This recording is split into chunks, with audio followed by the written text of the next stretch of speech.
मेरा नाम फूलन देवी है, जो बैंडिट क्वीन के नाम से जानते हैं।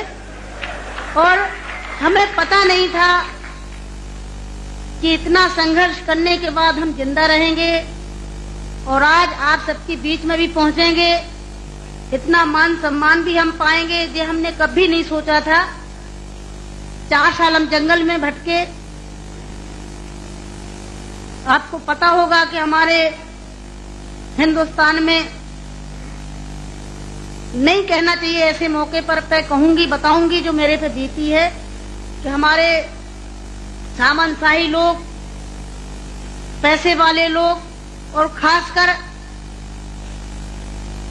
मैं जात का नाम लूंगी तो लोग कहेंगे दुबई में जाके जात पुकारी रहेंगे। ऐसे ऊंची जाति के लोग जो जात पात को मानते हैं, हम जैसे गरीबों को, दलितों को, दबे कुचलों को, अल्पसंख्यकों को एकदम ये सोचते हैं कि कीड़े मकोड़े हैं, जो इंसान नहीं है। तो उन लोगों को मैंने बताया कि मैं इंसान हूँ, अगर हमें तुम मारोगे तो हम भी चुप नहीं बैठेंगे, हम भी जवाब देंगे। और इसलिए मैंने कई दफे सोचा कि मैं आत्महत्या कर लूं, मर जाऊं, पर मैंने सोचा कि मरती तो हजारों लड़कियां रोज हैं। बताओ, हमें डाकू के नाम से जानते हैं लोग, डाकू, फूलन देवी डाकू। बताओ, मेरे 4 हाथ पैर हैं। कहते चम्मिल घाटी की है, चम्मिल घाटी की, चम्मिल घाटी मेरी माँ बाप है। अरे मैं माँ बाप से पैदा हुई हूँ, मेरा कसूर यही है कि मैं झोपड़ी में पैदा हुई, गरीब परिवार में पैदा हुई, दबी कुचली समाज में पैदा हुई, तो हमें जीने का अधिकार है नहीं। मेरे भाई और बहनों, मैंने कोई बुरा काम नहीं किया। मैं तो वहां भी मंच पे बोलती हूँ, अब्बू भाई के साथ में तो कई सभाएं हुई हैं, बहुत बड़ी बड़ी सभाएं हुई हैं, कि मैंने कोई बुरा नहीं किया है। आपने सुना होगा, सुना था, आप तो वहीं के सब रहने वाले हैं, कुछ हमारे भाई हैं यहाँ के, है कि एक सीता के कारण इतने बड़े जो रावण का आज तक पुतला फूंकते हैं, उसका यही कसूर था कि खाली एक औरत को उठा ले गया तो आज तक पुतला फूंकते हैं। मैंने क्या बुरा किया? मेरे साथ भी ऐसे रावणों ने अत्याचार किया, मैंने उन रावणों को जवाब दिया। फूलन देवी वो डाकू है, डाकू है।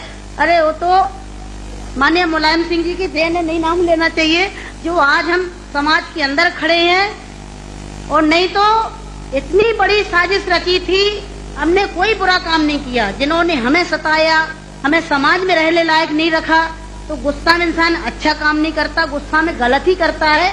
और जो कुछ भी हुआ, अच्छा और बुरा सबक सिखाने के लिए, कि हम जैसी बहन बेटियों के साथ अन्याय अत्याचार करोगे तो कोई भी महिला घर से बाहर न करके और अपने अधिकारों की लड़ाई लड़ने के लिए मैदान में खड़ी हो जाएगी।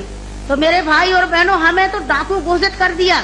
जब मैं चुनाव लड़ने जाती हूँ तो सब एक ही भाषण रहते हैं, किसी के और कोई भाषण नहीं रहते हैं। बताओ, मैं डाकू दिखाई देती हूँ? क्या होता डाकू है? तुमने हमें सताया, हमें लूटा पीटा। डाकू तो वो बेईमान जो हम जैसी महिलाओं को लूटते पीटते हैं। तो मेरे भाई और बहनों,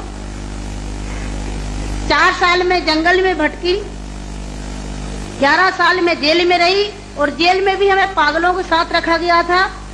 अच्छी जगह नहीं रखा गया, जहीं पागल महिला थी, पागल महिलाओं में रखा गया था। 11 साल तक हमें जेल में रखने के बाद कोर्ट में पेश नहीं करा गया। और जब जेल से छोड़े गए तो बहुत बड़ा हमारे हिंदुस्तान में तूफान आया, इतनी बड़ी डाकू को छोड़ दिया गया, बहुत बड़ा अन्याय हुआ।